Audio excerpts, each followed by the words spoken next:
this is CH Prakash. I completed my graduation in the year of 2022 from the mechanical engineering.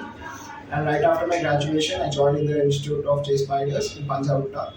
And after joining here, I was not so fluent in the Java and all, but with the help of Vivek sir and also Ningaraj sir, I got very strong in the fundamentals of Java.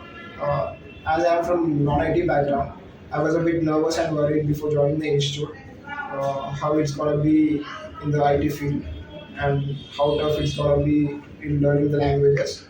But with the help of Vivek sir and also Pawan sir, uh, I got a bit great command in the language, and it helped me to crack the interview in the company called Ambotech with a package of 4.2 LPA.